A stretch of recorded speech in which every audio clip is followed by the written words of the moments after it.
It's Thursday, and that means I have a co-host joining me. This week, it's Ashley Mann, who comes on the show, and we talk about all of our SummerSlam predictions. It all starts right now. Welcome to the WWE Podcast, your place for the most passionate wrestling analysis on the web. Just turn Roman heel. What is WWE waiting for? When other wrestling podcasts put you to sleep, you can count on the WWE Podcast to keep you engaged and asking for more. I've been watching wrestling for over 20 years, and that was one of the best matches I've ever seen. This is unlike any other wrestling analysis. So without any further delay, let's get the show started right now. This is the WWE Podcast on this Thursday, August 8th, 2019. One of my favorite shows of the week, and where I bring on a co-host and we discuss some of the big ticket items that happened during the week. And if it's a pay-per-view week, of course, we give our thoughts and predictions for the show. And this week, Ashley Mann joins me, and we go over our SummerSlam predictions.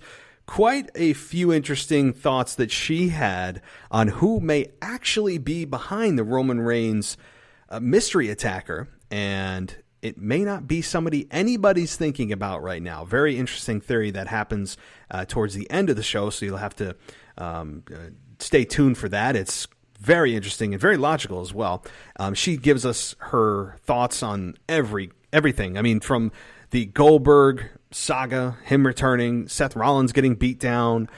And I said this with her at the very beginning of the show, and it was a common theme throughout the conversation I had is this show, SummerSlam, seems to be too predictable. Too many matches look too easy to pick. And what happens when that happens? What does WWE do? What does Vince McMahon do in response? Vince McMahon throws a curveball when everybody else expects a fastball. And I really believe that there are some matches on here, and trust me, Ashley and I give some bold predictions on matches that everybody is thinking, they have to win. He or she has to win this match.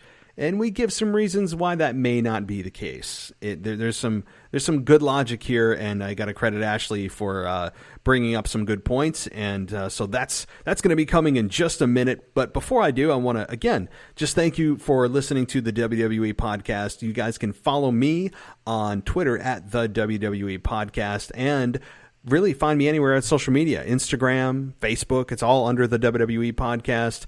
And the website, if you want to support the show, click on the Support the Show tab, and there's a Amazon banner. And you click on the banner, and all you got to do is just do your shopping as normal. And it kicks back a small percentage of whatever you normally buy to us. Doesn't cost you anything extra. Or you can just do something else and rate and review us on any podcast app, including Apple Podcasts. It really helps us in the rankings, everything else. If you have a moment, please do that. Or go to patreon.com/WWE Podcast, and you can get this entire show and every other show I've ever done ad-free. Ad-free. No more ads. Gone. And that is available on Patreon. One other thing I want to mention, and I know that Ashley plugged this in a couple of times on the show that we just did, and she's doing a podcast herself. It's called Wrestle Rewind, and it's going to be every Thursday on Facebook Live, I believe. Just search out Wrestle Rewind, and they're going to be interacting with listeners live. Eventually, they're going to be on Apple Podcasts and all those major podcast apps. So check them out. I really think that it's going to be a great show. I have no doubt that Ashley is going to be a huge contribution to the show. She's very smart, well-spoken, and passionate about wrestling. That's really the three things you need. And so it'll be cool to have live video, a different format from this show. So, hey, not that I'm trying to tell you guys to leave this show and listen to hers only. I think you could do both, but I have no doubt that it's going to be a success. So check out Wrestle Rewind on Facebook Live, and I think you'll be glad you did. So, guys, just so you know, again, just as a reminder, if you didn't listen to my shows earlier in the week, I have a wonky schedule next week. I'll be traveling to San Diego for work. So instead of a Sunday Wrestling Nostalgia show, it's going to actually be done Monday. I'll have a show Tuesday and a show Wednesday. I'm traveling all day Thursday, so I will not have a chance to do my normal Thursday gig with my co-host. We may not have one. We may actually skip it next week. I'm going to be jet lagged. We'll see. We will see. I will at least have a minimum of 3 shows of reviewing Raw, reviewing SmackDown, and a Wrestling Nostalgia show on Monday. It's going to be coming out a little bit later in the day than normal. Obviously, with the time change, it's going to be a very wonky week. I will get you the audio you're craving, so do not worry. It's going to be coming your way, so no worries there. Okay, well, guys, enough of this. Let's just get to the conversation. Let's get to SummerSlam, which I think is going to be a very interesting show and one that we'll be talking about, no doubt about it. So without further ado, here's Ashley and myself talking about SummerSlam 2019. All right, and welcome to the WWE podcast on our co-host edition, which is Thursday. And this time around, it is Ashley Mann who's back and excited to talk to you on a SummerSlam week. It's already SummerSlam, and I've mentioned this before. It seems like it's coming about 3 weeks earlier this year. It seems super early, but it is one of the biggest pay-per-views of the year, and I'm excited to talk about SummerSlam, our predictions, and of course some of the big ticket items that happened during the week. So, Ashley, welcome back to the show, and it's great to have you back on a big SummerSlam week. Yes, it's so great to be back. Thanks for having me, Matt. I'm so excited to talk about SummerSlam with you. I feel like it's going to be a loaded show. A lot has happened since the last time we talked, so yeah, it's just going to be good to catch up and talk wrestling. Definitely. And speaking of talking wrestling, I know that you have another show that you're just starting in the infancy stages and is on Facebook. So just tell the listeners a little bit about that show and where they can find it. Yeah, definitely. Thank you. It's called Wrestle Rewind. Like you said, right now it is on Facebook, but the next day you can find it on your regular podcast feed, like Apple Podcasts or whatever. But yeah, a few friends of mine around here get together. We just talk about wrestling, what's happened in the previous week, and it's a video feed, so you can watch live with us as we're going through the show, or you can catch it the next day, like I said, on the podcast.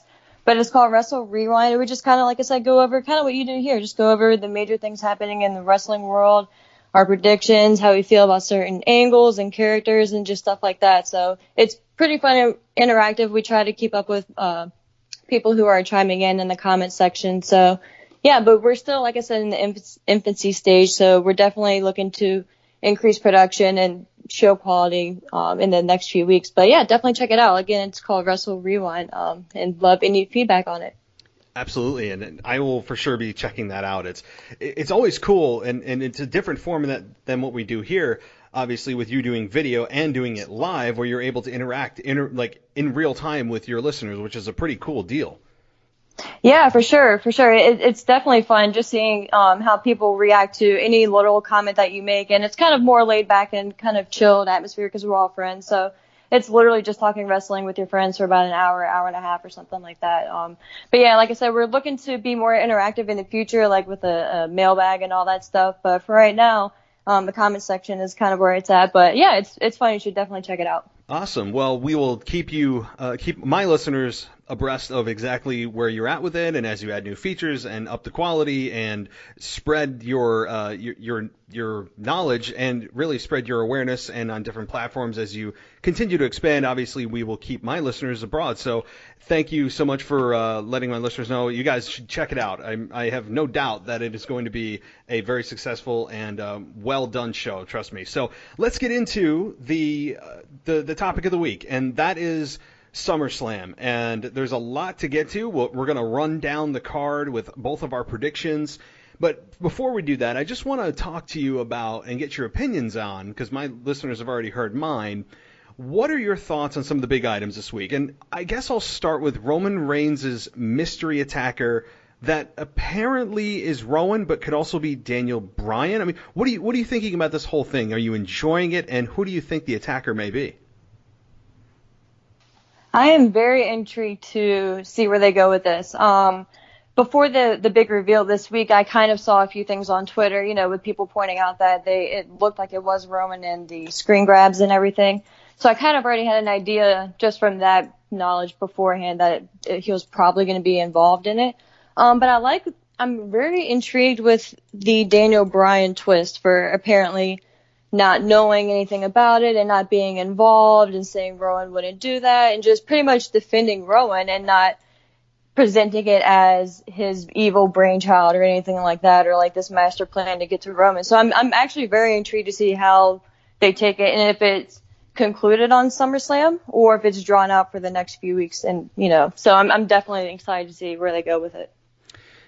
I am too. I think it's been well done. It's something different. A whodunit is not the newest and most innovative storyline ever done, but it hasn't been done in a long time, so it feels fresh because it's been quite some time since anybody and especially WWE has done this. And I'm intrigued. I like the fact that it feels real, although some of the camera angles are a little wonky and questionable, and whatever. I've kind of just accepted that. And Samoa Joe was also kind of a side factor here, a sub-story of him possibly turning babyface, with Roman Reigns nearly getting run down in the vehicle in the parking lot, and Samoa Joe, instead of attacking him or trash-talking him, actually called for help. And many people took that as a sign that Samoa Joe is turning face. And, if that's the case, I think it's a good time for him to turn. I think that Samoa Joe needs some kind of reboot, and I know we're talking about the mystery attacker, but as kind of a subset, I think that if Samoa Joe's turning a babyface here, it's a good time to do it, and I'm interested to see Joe as a babyface. Yeah, definitely. Me too. And Joe this week was really intriguing as well, seeing, like you said, how he reacted and tried to call for help and was really showing sympathy and compassion towards Roman. That was a side of him that I don't think we've ever seen in WWE. So it was really cool, and just we saw a different level of Joe. And I'm, like you said, very curious to see how they take this direction as well for Joe, to see if this is maybe seeds for a full-term babyface, or maybe it was just a spur-of-the-moment type thing just to try to give it some realism, maybe get some more sympathy for Roman, and then next week Joe is back to himself. So curious to see where they take that also. I am too, and as far as the actual attacker goes, I mean, many people are pointing to Daniel Bryan. I mean, if you read any of the big wrestling websites out there, they would tell you that this match with Roman was supposed to conclude at SummerSlam with Daniel Bryan, and they just decided not to rush it, and they wanted it to play out. And if that's the case, great. I don't think it's Eric Rowan. I think it's and I talked about this earlier in the week, that it's kind of a parallel to the Stone Cold Survivor Series 2000 when he was run down, or was it 99? Survivor Series 99 when Austin was run down by Rikishi, and Triple H was the accomplice. So I think Rowan could be the accomplice and Daniel Bryan is the driver. If that's the case, that's fine. I think that's good, because I'd rather have a storyline play out than just kind of rush it to SummerSlam. And I think it would have felt rushed if indeed Daniel Bryan is the attacker. I think it would have felt a little rushed, but I was trying to think of a motive for why Daniel Bryan would do this. The only thing I could come up with is that back in 2015, when Daniel Bryan was supposed to win the Royal Rumble and the fans revolted, and in Philly, right? Exactly. Oh God, yeah, that was one of my favorite Rumbles of all time, just for the reaction of the crowd. And, real quick before you go on, have you tried to go back and watch that Rumble from 2015, like that specific one on the network? Have you tried since then? Not on the network. Why? Are you having trouble doing it? I swear, and sometimes I feel like I'm going crazy, but I've tried to go back and watch that Rumble like a handful of times on various occasions, and it will not play throughout the whole show. Like, I'll get maybe halfway through, and then it just rolls over to the 2016 Rumble. And like, I've tried on every different, like, I've tried on my TV, my phone, everything. I'm like, why can't I watch this Rumble? And I'm like, I wonder if it's like a conspiracy since everyone booed Roman, well, that type of thing. That's what I was going to say, is I think they're still in the middle of editing the crowd reaction. Yeah, right. They haven't tweaked it yet. But just side note, so if it comes across your mind, just, just for me, if you don't mind, just try checking that out and see if it is just me or whatever. All right, you said it's about halfway through, right? So. Yeah. I think it'll show me like maybe not even halfway through, maybe 2 matches, but I know I definitely can't see the actual Rumble match itself. Okay, all right, yeah, I'll give that a try. That's very interesting that out of all pay-per-views, that's the one. Right, that exactly. Something's not exactly. Right there. Yeah, here come all the conspiracy theories, but right. Yeah. But anyway, I'm sorry. No, that's fine. I actually don't even remember what I was talking about, but I was talking about the slow burn. I'm fine with the slow burn. I think it's a good thing for storylines to play out, and patience Patience, I think, is going to be key for the success of both brands and the ratings of both brands. And so I don't know about you. I'm willing to not rush to a match at SummerSlam just because it's SummerSlam, and I'm willing to maybe just get another piece of it at SummerSlam, but not end up in a match. We just get another clue as to who's behind this. Yeah, and SummerSlam is already a loaded show in and of itself, so we definitely don't need any other match added, especially a match to that caliber. That's something that you want the fans to look forward to and enjoy, so I definitely don't think they're going to rush it. And like you said earlier, I think you made a good point. I think if it was going to be Daniel Bryan, the match would have been made official for SummerSlam. So I think since it's not officially Daniel Bryan as the attacker, I think we're going to see this play out for the next few weeks. Yeah, exactly, and I think I'm fine with that. All right, well, moving on to just a couple more things, and then we'll get to our SummerSlam predictions. What did you think of Seth Rollins getting beat down for a second week in a row, and more importantly, his very somber, very real, after beatdown, I guess you'd call it a promo, from Seth when he was talking about how this is all I have. What did you think of that whole segment on Raw? So, me personally, I was hoping I was not going to see Seth on Monday because I think it really would have played up the whole him being brutally attacked and being injured and just selling the beating that he took from Brock Lesnar, because it was just like an insane beatdown. So when he actually did come out, I was like, all right, well, at least he's selling it. At least they aren't like playing it off like, he's kind of hurting a little bit, but for the most part he's okay and he like ran down or anything crazy. But the thing that stood out to me the most was the line he said at the end where he guarantees victory. That, I feel like, is going to be a major key one way or another. I feel like if he guarantees it and he does win, then that just validates him even more as the babyface. But if he guaranteed it and loses, does he kind of snap starting on Monday? If he loses to Brock Lesnar, because he said that's the only thing that he has in his life and that's what he fights for, that's what he lives for, everything, which is true. We've seen video packages and everything like that. But if he loses, do we see him kind of take like not a heel turn, but just like a turn towards the dark side where he just loses it, he goes crazy on everyone, there's just like this sinister side to him. So I'm looking forward to see who pulls out in the match at SummerSlam, and I guess I'll save my prediction for later. But I'm really intrigued with this one as well to see what they end up doing with Seth and if he's gonna win the title, and then if he does, who does he face after that? But that's a whole other story. But yeah, the whole beatdown on Monday, I think if he was gonna show up, that's it had to happen that way because he can't get any type of retribution back on Brock Lesnar a week before. So I think what they had to work with, they did probably as best as they could, as kind of gruesome as it was, because it was just weird seeing him like just take forever to get to the ring. Like I was like, oh, come on. Like, yeah, I know, and it felt much like Becky Lynch's never-ending injury leading up to SummerSlam, that she was just constantly limping around. I was like, somebody please. Yeah, like I don't want to see that. Just be injured and stay in the back and not be able to come out. Like we get that. We wouldn't have looked at him differently if he didn't show up. Like we understand, and I guess we should appreciate that he did show up, and I get that, but it was just like kind of hard to watch. It was just like, man, I don't know. But I know what they were trying to go for too. They're trying to go for empathy. They're trying to go and for I get it. And I know what they're doing, and I appreciate it. But at the same time, I mean, Seth comes out there and was limping. I don't remember him attacking his legs per se. I don't know why he was limping so much, as he should have just been, clasping his ribs. But I mean, that's fine. That's fine. And as far as Brock, I mean, it's hard not to get into the predictions. So I'm not going to, but this could be, like you said, a turning point for Seth one way or the other. And while many people look at this match as a lock, like many others at SummerSlam, we need to be very, very careful with this card. It looks so easy to predict, and I don't think it's going to be as easy as people believe. On paper, there are so many matches you go, oh, clearly this person. I mean, 75% of this card looks like you could place real money on it, and that's what scares the hell out of me with this card. So, and I'm really trying hard not to get into it. We will in just a minute.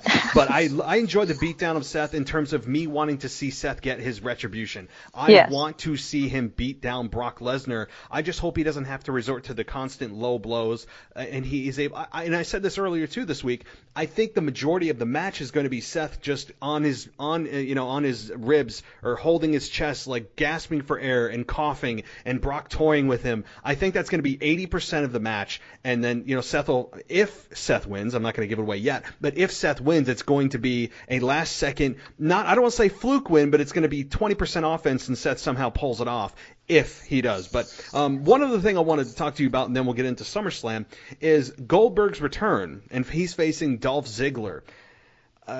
Your thoughts? I get it. He needed to come back, and I kind of view it the same way I kind of viewed Undertaker coming back for Extreme Rules with Roman, just to kind of wash the taste out of everyone's mouth about their match. So I guess it makes sense to me in that aspect with Goldberg returning. I don't really, Dolph, I get it in the sense that Dolph is a phenomenal worker. He's a great seller. He's, probably one of the best workers that they have in the company, especially for as long as he's been there now. But I guess I think the thing that bothers me the most about it is we know it's just a random match, and is it going to be a squash match, or what does he do after this? Because I don't know if you've heard, but I heard that he signed a contract for like 4 matches, so this will be his second one, and then he'd have 2 more after that. So I don't know if this would be like a long drawn out thing, which I doubt it would, being that it's with Ziggler, or if it in the long run turns out to be leading to a Shawn Michaels and Goldberg match for like Saudi Arabia or anything. I heard that too, but I don't know. It's crazy seeing Goldberg back, but he's in phenomenal shape. It just never ceases to amaze me, like how jacked he still looks for being his age. It's just insane. He is still Goldberg, it's just so fun to see in that aspect. He is. There's no question Goldberg actually still feels like Goldberg in terms of his body type. Yeah, he has a gray goatee versus, his natural hair color back in the 90s. I understand that. But in terms of his body shape and in the cardiovascular conditioning, I think he is as good as he could possibly be at his age. Now, that's never been the question with Goldberg, though. The problem is, as good as, or if you want to spin it as Goldberg is still Goldberg, well, that's also the bad side. Bad side of this whole thing is Goldberg is still Goldberg because he still has the wrestling skill set of Goldberg, and that's the problem. And it was severely exposed with his match in Undertaker, with the Undertaker a couple of pay-per-views ago. It was, and that's the problem with Goldberg is he is not the most skilled technician. He's got a couple of power moves. It's just, and Goldberg would be the first to admit that he's very limited in his moveset, and his timing is still a bit off. I mean, that's just always been Goldberg. Yeah. So for him to be put against Dolph Ziggler, I think is the perfect opponent for Goldberg. I mean, he's the opposite of Undertaker in terms of mobility, being able to sell, quickness, all that would make Goldberg look like $1 million and carry the majority of the match. So let's just jump into SummerSlam here because I can't handle it anymore. Let's start right at the top, and I'll toss it to you. Brock Lesnar versus Seth Rollins for the Universal Championship. Who do you have and why? Oh, man. And it's so hard to make a decision for this one because, kind of like we spoke about earlier, it's depending on what direction they take with Seth, and for Brock for that matter. If he does retain, who is he going to face next? Because you can't go back to Seth for the third time, because then it'll start to feel like Roman and Brock did. And you don't want that because Seth is still, I feel, in his building phase as the face of the company, or at least the top baby face. So I don't think that you can, or his character can take any more beatings consistently, or just any more dry feuds, because he's already been through that with Baron. He doesn't need to do that with Brock.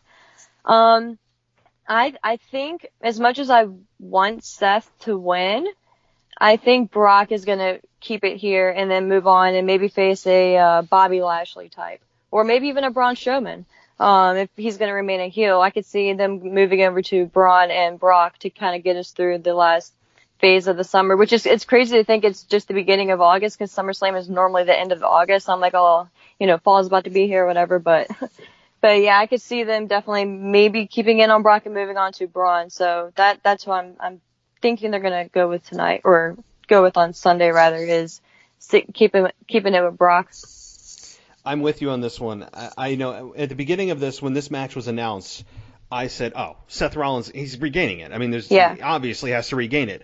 As the story has progressed and Brock put the beatdown he did on Seth, and Vince McMahon's obsession with Brock Lesnar, I think it's going to end up being Brock retaining, and I feel pretty good about that because most people are probably looking at this going, oh, well, yeah, Seth, it looks like he has a disadvantage, but he'll overcome. He'll climb the mountaintop. That's what baby faces do. Mm-hmm. But I think it's a trap here. I really think it's a trap where some people are viewing it as that. I'm viewing it as his injured ribs as a way, or whatever injury he actually has, as a way to make an excuse for Rollins losing without actually going, oh, well, Brock just straight up beat him. And while Seth won't come up with that as the reason he lost, it's a way in the minds of fans to go, oh, well, he was seriously injured coming into this match, so I could see where he'd lose to Brock. It's an escape. It's a good way to make Seth keep him strong for showing up, putting up a good fight. He probably will have some very, very close near falls, maybe get a couple of stomps, a lot of false finishes in terms of Seth, oh my God, he's going to pull it off.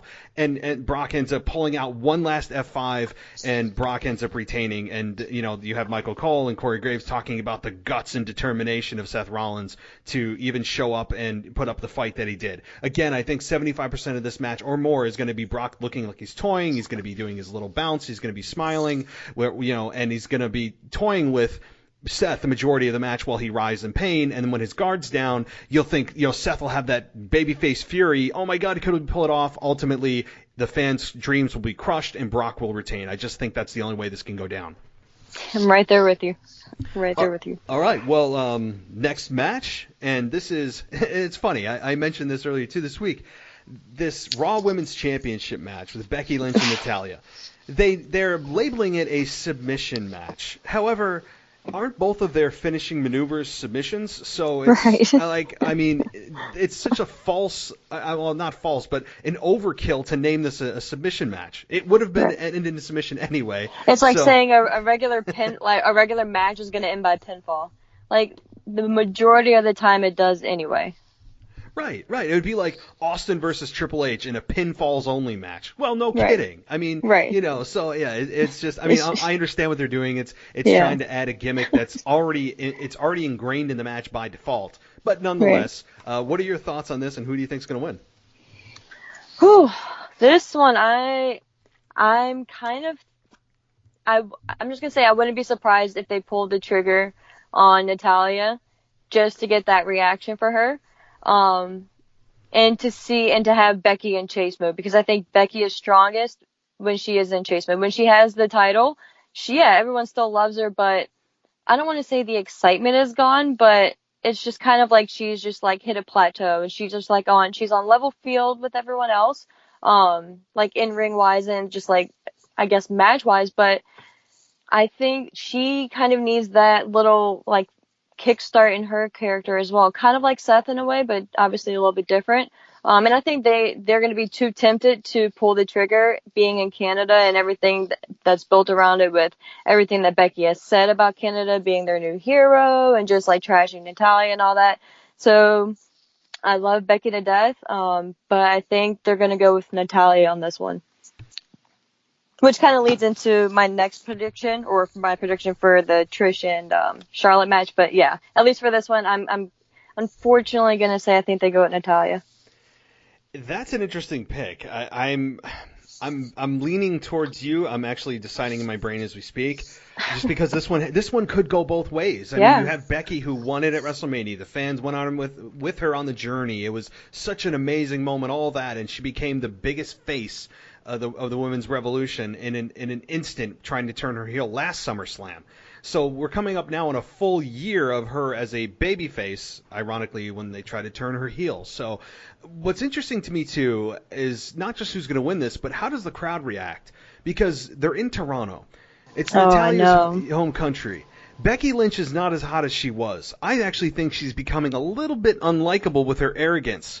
And kind of her swagger. And I know she's supposed to be the man, and I still support Becky, but she doesn't have that mystique and momentum behind her that she did when Rousey was there and she was, as you said, in chase mode.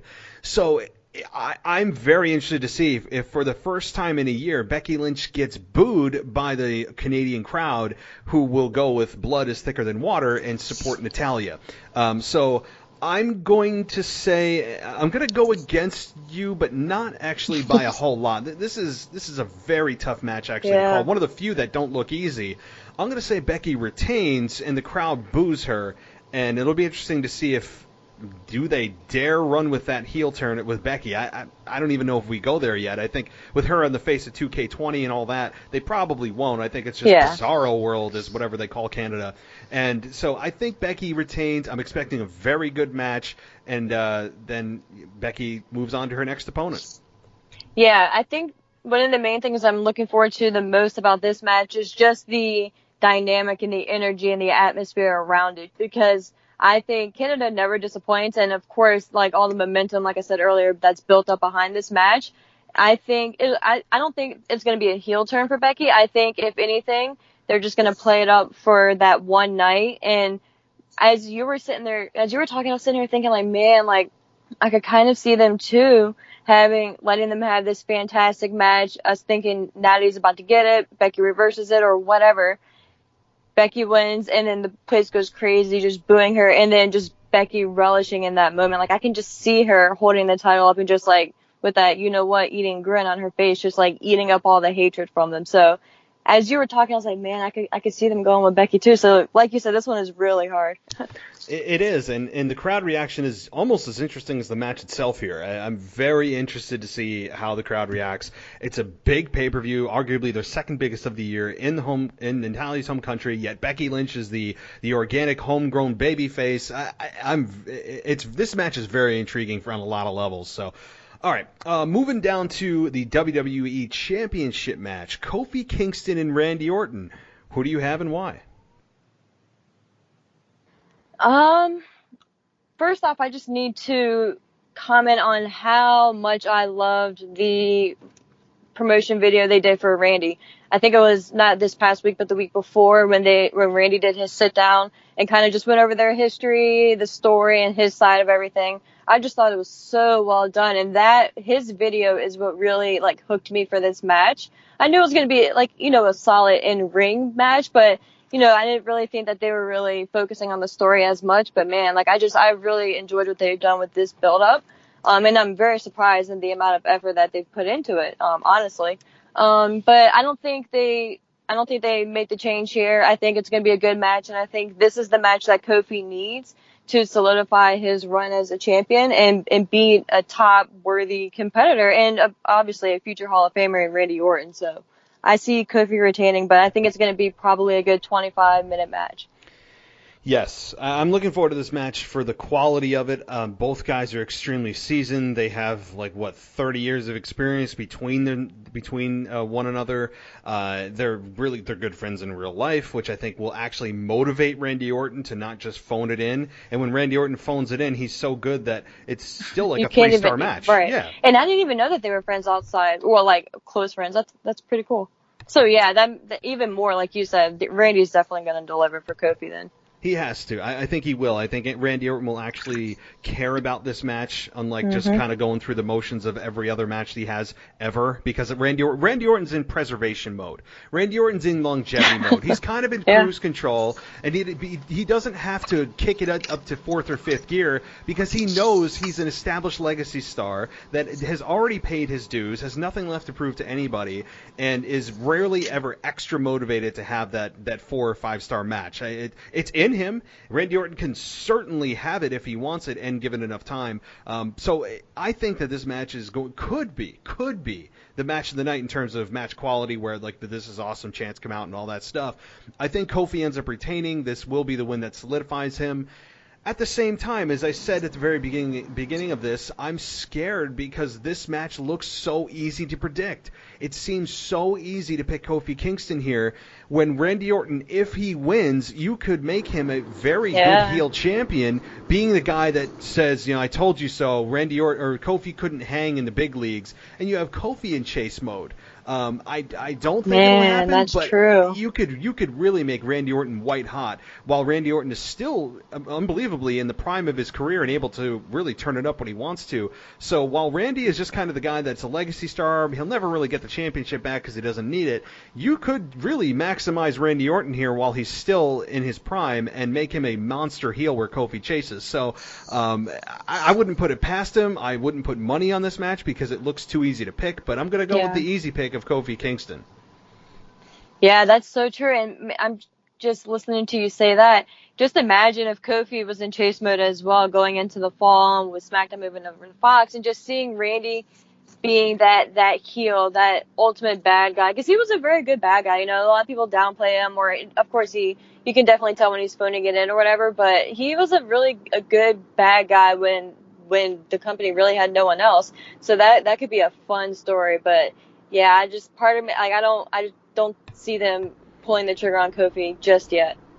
I don't either. I think out of all the champions that won at WrestleMania, what I'm talking about is Seth, obviously, who lost it already, Becky and Kofi. I think Kofi will be the one who holds his belt the longest, if I was to guess. Just because of the story that he's had and the organic grassroots movement he's got, and he's been there 11 years, and all that stuff. He's got a lot behind him. I don't know. If it were me, I would pull the trigger just because Randy Orton, if he's going to go all in, that's a big if, would be a extremely good heel, and he loves being a heel.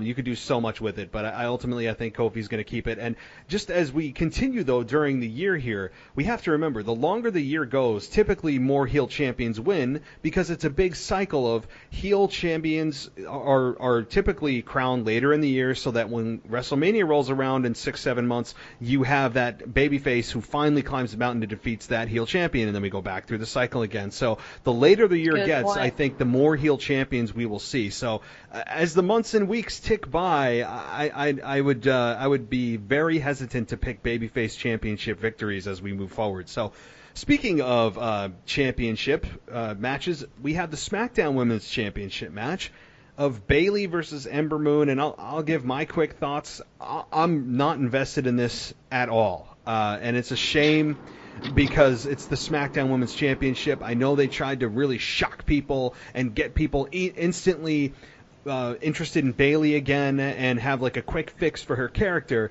But the problem is there was no follow-up to it. There's no follow-through. They just kind of let her flap out there in the wind. And she's got the belt, but she has been losing a lot of momentum since that time. I'm not invested in her character. I'm not invested in Ember Moon's character.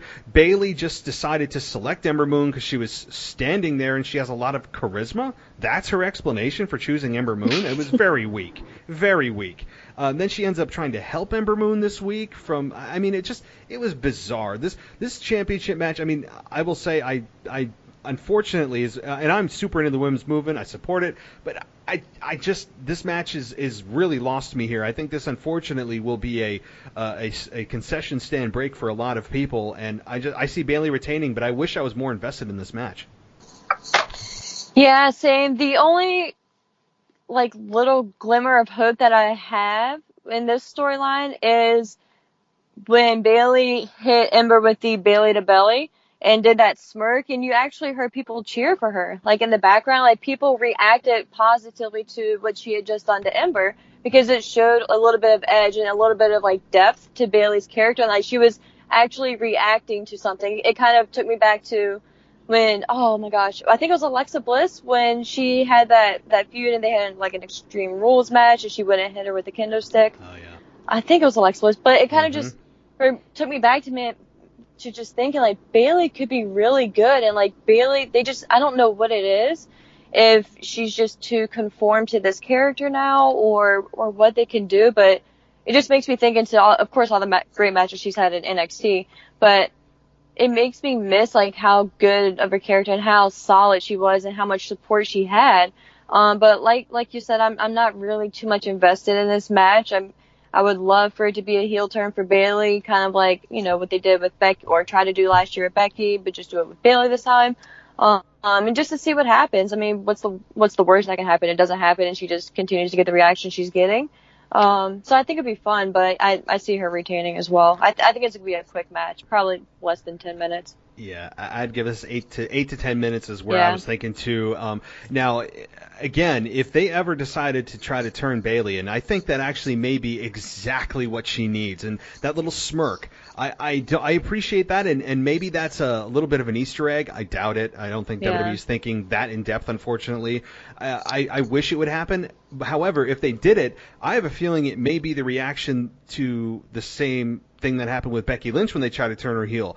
If WWE ever decides to show the evil side of Bayley, the dark side of Bayley, I think the fans would love it because it would be such. Sure. Because you're all thinking. I mean, this character is like kind of the innocent, shy, quiet, humble girl that they showed in NXT, and people loved her because she was, just you wanted to get behind her because she was just so innocent and so naive, and you can relate, right? So now they bring up to the main roster all the damage that was done with the awful Sasha Banks storyline that was, I don't even want to get into because it hurts my head to think about all the directions they went with it. And then they just decide to bring her back and make her tag team champions with Bayley, the first ever women's tag team champions, and then they both lose them. Sasha has a hissy fit. Bayley disappears too. She comes back. Boom, she's SmackDown women's champion. I think if they just take Bayley, give her a new entrance, stop with the Bayley buddies, stop with all the kiddie stuff, and give her an edge that people would love. I'm telling you, I think if you put not in a complete opposite, but just make her hair different. Like, don't do the side ponytail. Maybe like frizz up her hair a little bit. I remember when Stephanie McMahon turned heel for the first time against her father and aligned herself with Triple H. She did a perm or a frizz to her hair, and it made her everything just changed about Stephanie McMahon's aura. If they did that with Bayley and put some darker makeup on her, I mean, you could really do something here. I just don't think they'll do it. I think it's going to be a very straightforward championship match where Bayley retains. Yeah, same. And I think if they were really serious and really invested in having Bayley turn heel, the perfect person for her to do it against would be Sasha. Have Sasha come back, make a run-in to help, maybe even do it at SummerSlam. If hypothetically speaking, Sasha's great, everything's good to go with them, she comes back, Bayley, maybe there's some outside interference for whatever reason, or whatever happens, Sasha just comes out to try to help Bayley, it backfires, or maybe it doesn't even backfire. Sasha helps Bayley, Bayley doesn't appreciate her, Bayley, for whatever reason, Bayley is mad that Sasha's out there, maybe trying to steal the spotlight, whatever, story you want to come up with, and just completely demolishes Sasha. That way Bayley has a good opponent and a good face to fight off of and to react to. So I think that was why Becky got over so well last year, is because she had a strong competitor to bounce off of. So, that's a whole other topic, of course, but I just think that would be the best case scenario for that situation. Now, see, I'm like, just in my mind, I'm imagining this happening, how awesome it would be, and then just the reality of what is actually going to happen just comes over me like a cloud of depression, and you just know that that's not going to happen. It would be awesome. I would love it. If you just took the Becky Lynch formula, I think you could apply it to Bayley, and Bayley she would be one of the most talked about WWE female superstars of probably the year with this turn if they did it right. I just don't see it happening. But if you're going to do it, yes, it needs to be a meaningful turn. It has to be against maybe a former bestie or whatever you want to. I don't even know if they're friends in the storylines anymore. I have no idea. Who knows? But yeah, you'd have to involve Sasha somehow. Okay, moving down the line here, Kevin Owens and Shane McMahon. My quick thoughts on this. And again, Kevin Owens' career is on the line. This one, it seems a slam dunk, and I just don't see, though, if Kevin Owens loses, how they get themselves out of him contractually saying he will leave WWE. I mean, there's ways around it. WWE's done it before, where, even when Stone Cold at Fully Loaded 1999 told Vince McMahon, if I beat The Undertaker in the first blood match, you're gone from WWE. And then Stone Cold was in storyline the only one able to bring Vince back, so they brought Vince back. I mean, there's ways that you could get around this kind of thing. I'm going to go with unfortunately, the easy pick. I think Kevin Owens wins. He gets a couple of stunners, and it's a straightforward win for Kevin. But the problem is, and the problem that scares me, again, it's SummerSlam. It's their second biggest pay-per-view. It's a McMahon. Vince McMahon maybe gets himself involved. I don't know. But I think Kevin Owens wins. I just don't know how, and maybe you can enlighten me, how, if Kevin Owens loses, how they get around it. But Kevin Owens is my pick. Like you said earlier, with the history of Shane's matches for the past 6 months or so, I think the easy pick obviously is Kevin Owens, because of course they don't want, Kevin to quit, but I think Kevin loses and each week fights his way into the arena is like a Stone Cold type. Like the thing that kind of messes with this the most is that Kevin was the one who put it up there. It wasn't Shane who backed Kevin into a corner saying, blah, blah, blah, blah, blah, I'll only fight you if you put your career on the line, whatever. It was Kevin who initiated this whole thing. And yeah, they tried to clean it up this week, but it was just too late, and it just did. Of course, Shane isn't going to do it now. But so I think that's the monkey wrench in this whole thing, and maybe the thing that they, could have done differently. But I could see them having Kevin lose and try to be that bad, type, and try to, bust in through the arena, maybe take advantage of social media and have him confront Shane on the outside, like in the parking lot or something like that. So I could see them going in that direction. My gut kind of feels like, just to make it simple and to be over with it and to get Shane off of TV for a while, Kevin wins, but I could see them going with Shane. So I think I'm going to make the bold choice and go with Shane. I'm not going to blame you. I mean, the way you laid it out, they're trying to do a little bit of a flavor of Stone Cold with Kevin Owens, and I don't want to see him be Stone Cold Part 2. I don't need that. I need him to be Kevin Owens. But that logic of the rebellious superstar, the one that just defies the authority and just makes his way in the building, beats up security guards, sneaks in somehow and attacks Shane week after week, I could see that, absolutely. Or maybe whoever helps Shane win, because Shane's not going to beat Kevin Owens on his own. Whoever helps Shane win maybe is ultimately who he's going to come in and attack, leading to an actual match with an actual wrestler week after week after week, coming in the building somehow. So, yeah, I could see that too. And maybe that's a good way to get around the contractually obligated, I'm going to leave WWE if I lose this match. So, yeah, fine. I'm going to go with Owens. You're going to go with Shane, but both are extremely plausible, even though Owens is the, quote, obvious choice. All right, so let's get to Trish and Charlotte Flair. I know you had some thoughts on this as well, so your pick and your thoughts. Yeah, so kind of branching off of what I was saying earlier with Natalya and Becky, part of the reason why I think Natalya is going to win is because I think Charlotte is going to lose here. Charlotte, and do I think Charlotte should lose? Absolutely not. I think Charlotte should win. She's the future of the company. She's the best women's wrestler they have. And she's money. But in that same token, that's why she could absorb a loss from a Trish Stratus. That's why she could absorb a loss from Trish, because I think I heard somewhere that this was going to be Trish's last match, but we've obviously heard that in the past.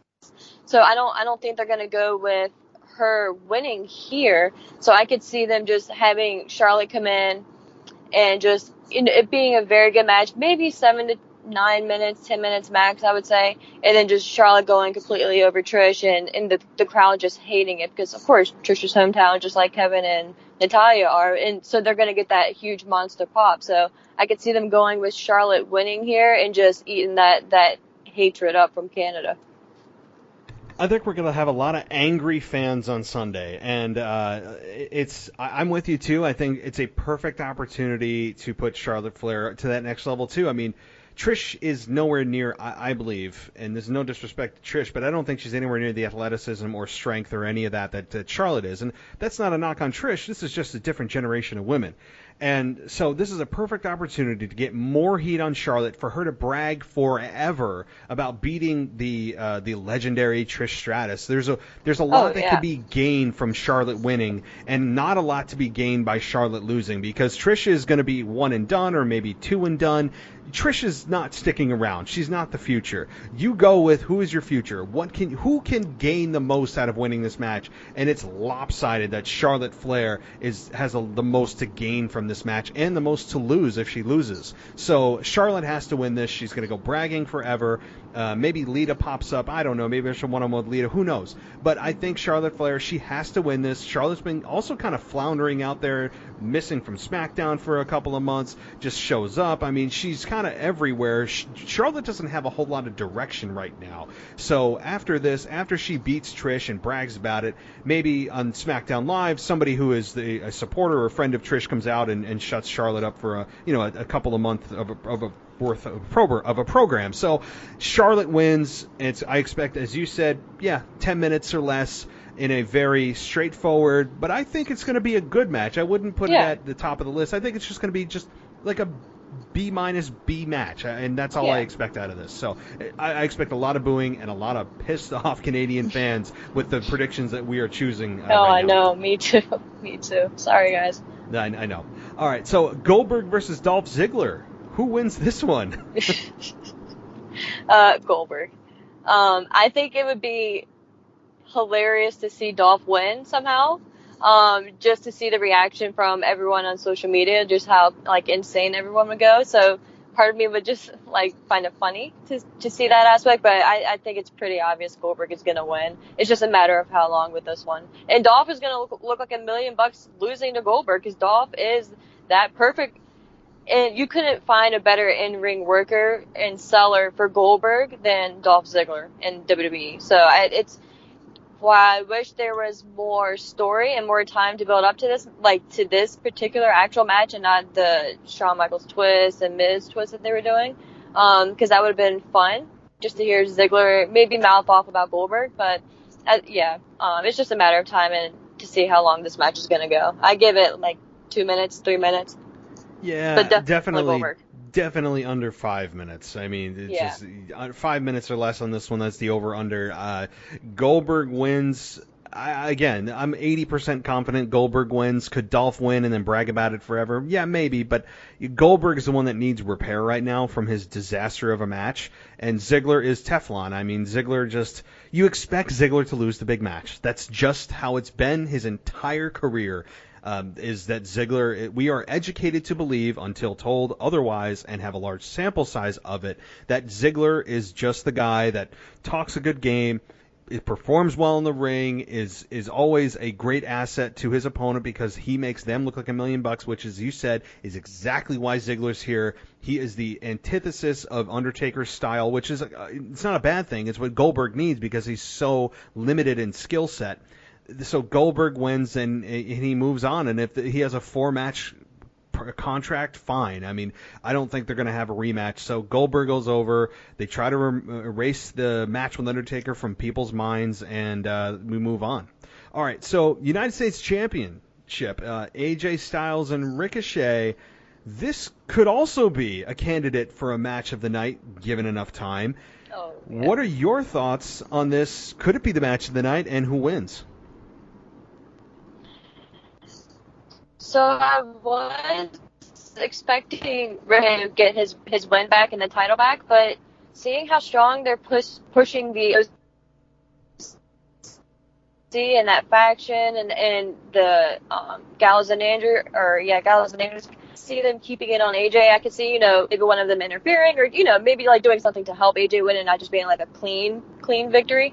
But I think it's going to be, like you said, a very, very good match, probably match of the night, if not the match of the night, probably best match of the night. But I think right now they're focusing on AJ and rebuilding this faction. So I'm gonna say AJ wins here, but it's gonna be a great match. I'm really looking forward to it. Absolutely, this is going to be one of those matches that, again, they've had a couple of matches now to get a feel for each other. I expect every match that they have to be better than the last. And their styles complement each other.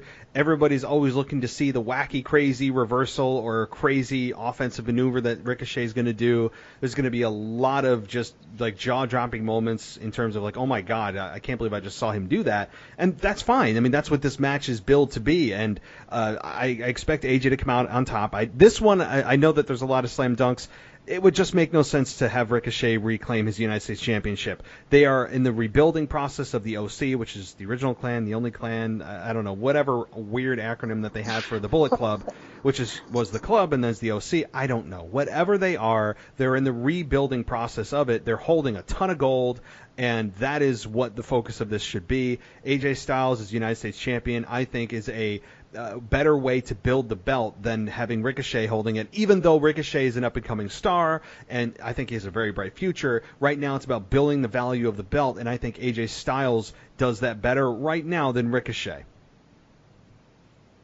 All right, so Finn Balor versus The Fiend, Bray Wyatt. I don't believe we're getting the Demon here. It is just plain old Clark Kent, Finn Balor, not Superman, versus The Fiend, Bray Wyatt. So I think this one has to... I know that I said that at the beginning of the show, but this one would make zero sense to have Finn Balor win. Finn Balor has been defined down to a very scary level at this point.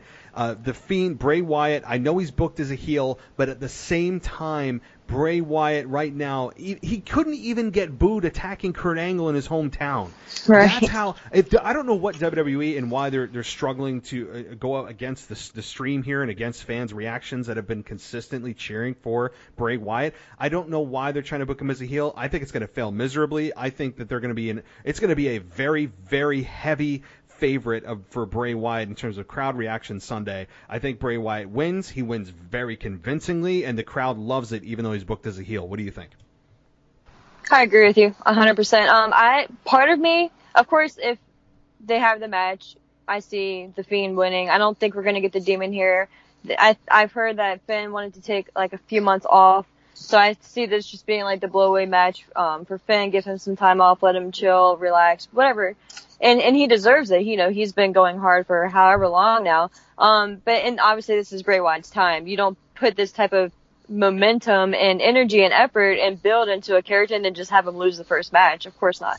But I don't think we're actually going to get a match. I can see something happening either backstage, during the show, or we see like little things, or maybe throughout the day, like we see Finn arriving and they just kind of play it up. You see like the puppets everywhere, and then he gets attacked backstage before he even makes it to the ring, because I think they have 9 matches on the show or something like that. So it's going to be a long show. So I could see them needing, besides the Goldberg match, like if you want to call that, what's probably going to be a squash match.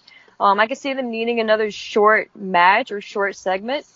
So I could see them just having the Fiend attack Finn backstage, and that would be another reason for Finn to take some time off.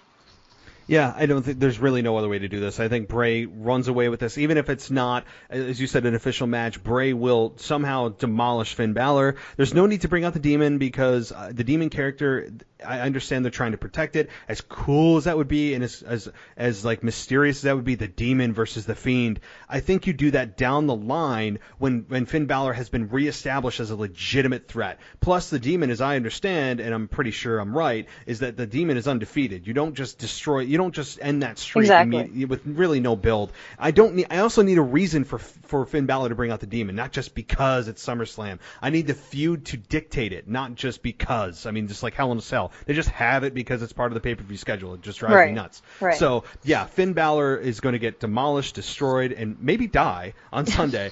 He is going to lose the match or the fight or whatever it's going to be, and the crowd's going to eat it up no matter what WWE tries to do to get Bray Wyatt booed. So, one more match, and I don't think you and I are having a whole lot of thought on it, is the Cruiserweight Championship match with Drew Gulak and Oney Lorcan.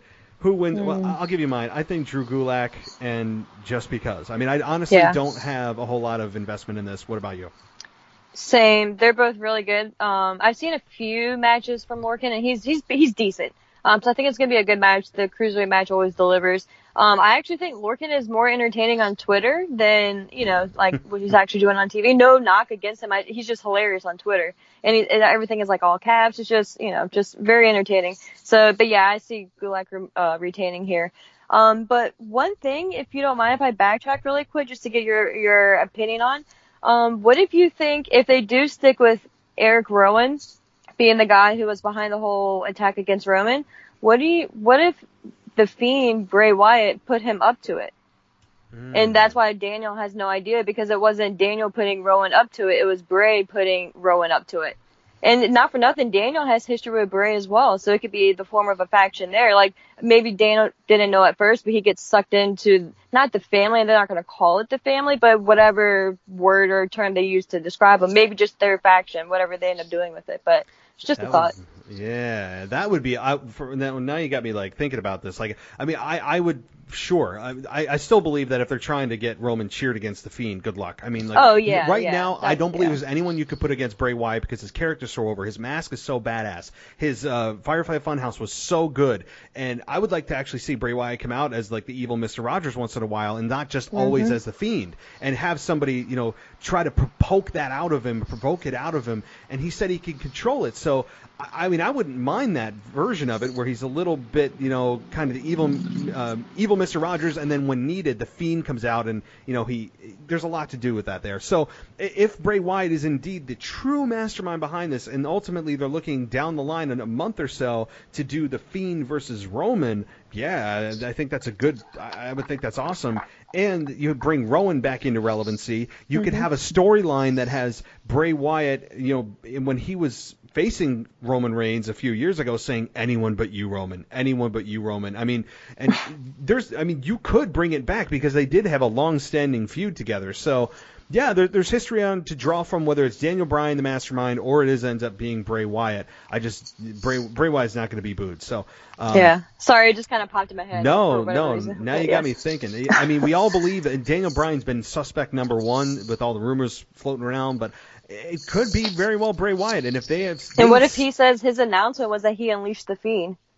Yeah. Oh, man, you need to join the writing team over there. I mean, it's just like, there's a lot of ways to go with this because the public perception is that it is Daniel Bryan, but with the fact that they canceled the match at SummerSlam between Daniel and Roman and decided to, quote, let this play itself out, I think that tells me it very well may not be Bryan. He's just kind of a red herring, and he's just a distraction for who is actually behind this. And if it's Bray Wyatt, great. I'm all for slow burns and letting stories tell themselves rather than rushing to, well, let's get to the match. That's what it's going to be anyway. So, wow, yeah. All right, well, Ashley, listen, it's been a blast. But before you go, let everyone know again about your podcast and where they can find it and where they can find you on social media.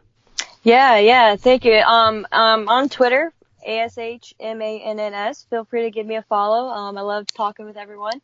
But yeah, this other podcast is called Wrestle Rewind. We're live every Thursday. I feel like that's the schedule. Going forward, we're still, like I said earlier, in the infancy stages of getting everything sorted out. But yeah, it's nothing serious. Just four friends hanging out, talking about wrestling, what's happening in the week. We talk a little bit about AEW, just anything that's been in the news or our thoughts, feelings about anything. Looking to be more interactive in the future. So yeah, definitely check us out. But again, I love talking to you, Matt, and I always look forward. And I feel like, ironically enough, whenever our 3 weeks rolls around, it's always right before a pay-per-view. So I kind of lucked out. It always does seem like that. It's always our prediction, so it's kind of fun. However, I believe the next pay-per-view is Clash of Champions or Night of Champions. And I think this one, though, is like 4 or 5 weeks from SummerSlam. True. There's actually a pretty big gap between this SummerSlam or this pay-per-view and the next. So that streak may come to an end after this week. So I know. It did. Now that I never made that connection, but you're right. So, all right. Well, Ashley, thank you so much for coming on the show. 3 weeks flies by. So before you know it, we will be, oh my gosh, the next time we talk is going to be almost September. It'll be like, wow. So it'll be the end of August, and everybody check out the podcast. And it's Wrestle Rewind on Facebook, and eventually coming to all probably podcast forms that you can think of. It's going to be a great show. So, Ashley, thanks so much for joining me, and I will talk to you soon. Yes, thank you so much for having me. All right, bye. Bye-bye.